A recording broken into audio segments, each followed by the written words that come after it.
नमस्कार दोस्तों, मैं राजकुमार मौर्य प्रखर इंडिया यूट्यूब चैनल में आपका स्वागत है।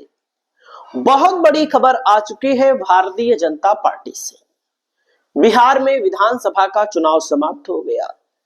बिहार में भारतीय जनता पार्टी और जनता दल यूनाइटेड एनडीए ने प्रचंड बहुमत हासिल कर लिया। अब दोस्तों, उत्तर प्रदेश में चुनाव है 2027 में, पश्चिम बंगाल में चुनाव है, असम में चुनाव है।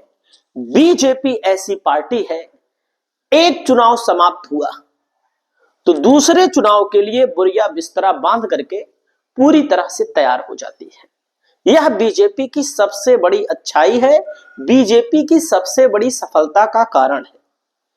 अन्य कारण भी हैं, लेकिन बीजेपी की तैयारी हमेशा चलती रहती है। दोस्तों, मैं आप सभी साथियों को बताना चाहूंगा, उत्तर प्रदेश के प्रदेश अध्यक्ष हैं भूपेंद्र सिंह चौधरी, जो जाट समाज से आते हैं। देख सकते हैं, इन्होंने कहा है बिहार चुनाव का इंतजार था, अब बीजेपी के नए प्रदेश अध्यक्ष का चयन जल्द होगा। आगामी कुछ दिनों में ही चुनाव पर्यवेक्षक आकर चुनाव प्रक्रिया पूरी कराएंगे। चुनावी प्रक्रिया क्या होती है बीजेपी में, आप लोग कमेंट करके बताइएगा।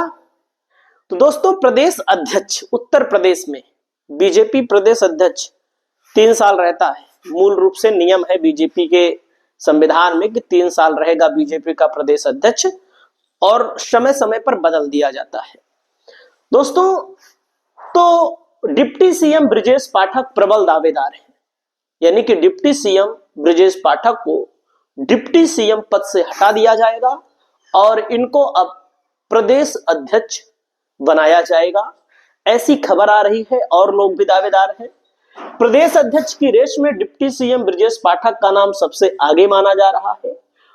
उनका बदलता राजनीतिक परिवेश भी इसी ओर इशारा करता है। तेज तर्रार छवि के हैं, जनता में मजबूत पकड़ है और पश्चिम से पूर्वांचल तक ब्राह्मण समाज में स्वीकार्यता उन्हें मजबूत दावेदार बनाती है। तो दोस्तों, यानी कि पहला नाम है कि ब्रजेश पाठक को प्रदेश अध्यक्ष बनाया जा सकता है।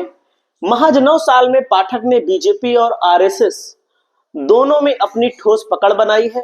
वह पीएम मोदी, अमित शाह और जेपी नड्डा के भरोसेमंद नेताओं में माने जाते हैं।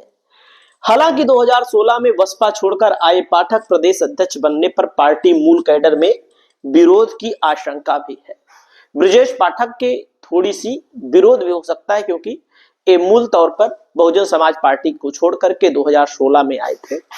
अगर मान लीजिए किसी कारण बस ब्रजेश पाठक को नहीं बनाया जाता तो अगला नाम क्या है? मान लीजिए ब्राह्मण समाज से बनाया जाएगा तो ज्यादातर चांस है, क्योंकि ब्रजेश पाठक को ही बनाया जाएगा। स्वतंत्र देव सिंह कुर्मी समाज से आते हैं। दोस्तों, इस समय स्वतंत्र देव जल शक्ति मंत्री हैं, भाजपा के मूल कैडर से हैं। एबीवीपी से लेकर प्रदेश अध्यक्ष तक का सफर तय किया, पहले भी प्रदेश अध्यक्ष रह चुके हैं।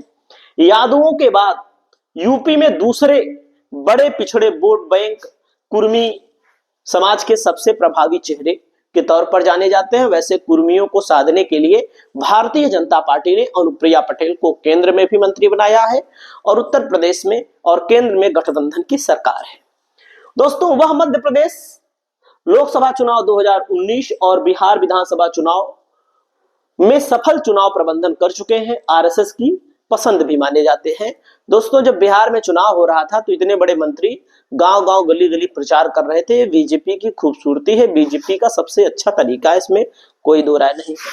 पार्टी का एक वर्ग मानता है कि सरकार और संगठन की कमान एक ही गुट के पास ना हो। यही कारण है कि स्वतंत्र देव सिंह, जो सीएम योगी के बेहद करीबी हैं, इनके नाम पर चर्चा हो रही है। मतलब कुर्मी समाज से अगर किसी को बनाया जाएगा तो इनको बनाया जा सकता है। अलोद समाज में दोस्तों धर्मपाल सिंह है। धर्मपाल सिंह राष्ट्रीय स्वयंसेवक संघ के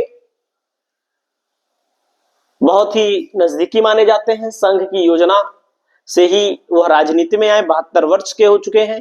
बरेली की आंवला विधानसभा क्षेत्र से विधायक हैं। दोस्तों, 1996 में पहली बार विधायक बने थे। मायावती और भाजपा सरकार में जो गठबंधन था उसमें भी राज्य मंत्री बने थे, कल्याण सरकार की सरकार में पंचायती राज मंत्री बने थे। तो दोस्तों इनके नाम पर भी चर्चा है।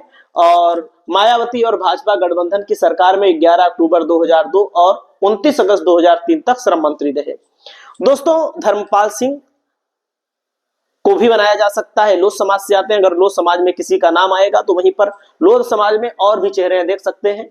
लोध समाज की आबादी जो है 1.10 करोड़, यानी कि लगभग 5% ओबीसी आबादी में 5% आबादी मानी जाती है इनकी।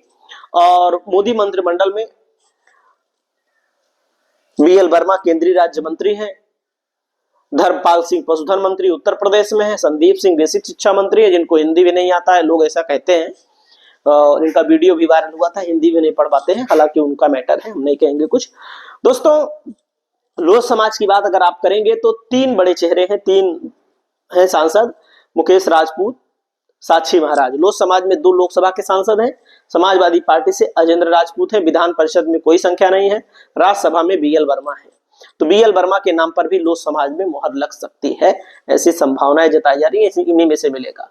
वहीं पर अगला नाम आता है अमरपाल मौर्य का, जो कि राज्यसभा के सांसद हैं, पूर्व केंद्रीय मंत्री हैं, पूर्व केंद्रीय मंत्री उमा भारती के सहयोगी रहे हैं, वर्तमान में प्रदेश महामंत्री और राज्यसभा के सांसद भी हैं। दोस्तों डिप्टी सीएम केशव प्रसाद मौर्य के करीबी भी माने जाते हैं और प्रदेश सरकार भाजपा और आरएसएस के बीच समन्वय की भी जिम्मेदारी निभा रहे हैं। दोस्तों मौर्य समाज में अगर किसी को बनाया जाएगा तो अमरपाल मौर्य जी को बनाया जा सकता है। बाकी निषाद समाज की आबादी जो है, जिसके नेता माने जाते हैं संजय निषाद के साथ बीजेपी का गठबंधन है, भाजपा के प्रदेश उपाध्यक्ष रहे हैं, वर्तमान में राज्यसभा के सदस्य हैं, योगी सरकार 1.0 में पिछड़ा वर्ग वित्त विभाग के अध्यक्ष भी हैं। दोस्तों तो बुंदेलखंड के जिलों में इनका प्रभाव भी है। वहीं पर साध्वी निरंजन ज्योति फतेहपुर से लोकसभा का चुनाव हार चुकी हैं, तो लोक समाज में कई लोगों का नाम चल रहा है। दोस्तों उत्तर प्रदेश में 2027 के चुनाव के लिए समाजवादी पार्टी ने भी अपनी कमर कसनी शुरू कर दी है और मुख्य मुकाबला जो माना जा रहा है, मेरा जो आकलन कहता है, मैं जो समझता हूँ राजनीति में जमीनी, कि मुख्य मुकाबला समाजवादी पार्टी और भारतीय जनता पार्टी के बीच में होगा। भारतीय जनता पार्टी का पलड़ा इस मायने में भारी है कि भारतीय जनता पार्टी की केंद्र में सरकार है, राज्य में सरकार है, भारतीय जनता पार्टी के पास संगठन है, भारतीय जनता पार्टी बड़ी पार्टी है। अखिलेश यादव की पार्टी भी बड़ी पार्टी है, लेकिन अखिलेश यादव की पार्टी में जो संगठन है ना, उसका रवैया ढीला ढाला है। उसमें लोग ज्यादातर नेता जो है विधायक बने हैं, सांसद बने हैं, संगठन से उनका कोई मतलब ही नहीं रहता है। ज्यादातर चुनाव आएगा तो भले मतलब हो जाए थोड़ा बहुत, बाकी विधायक बने हैं, जो सांसद बने हैं, इनका कोई मतलब नहीं। लोकसभा में तो अच्छी सफलता मिली है, लेकिन ये लोग उसको डुबो रहे हैं। जो लोकसभा के सांसद कई लोग जीते हैं, उनको सपा से कोई मतलब नहीं। वो इस समय लग गए हैं कि 2027 में हमारे बेटा बहू पति पत्नी किसी को टिकट मिल जाए। तो दोस्तों समाजवादी पार्टी हो या भारतीय जनता पार्टी, प्रदेश अध्यक्ष टाइट होना चाहिए, मजबूत होना चाहिए, जनाधार वाला होना चाहिए। नए प्रदेश अध्यक्ष का ऐलान दिसंबर में हो जाएगा। बहुत बहुत शुक्रिया, बहुत बहुत नमस्कार।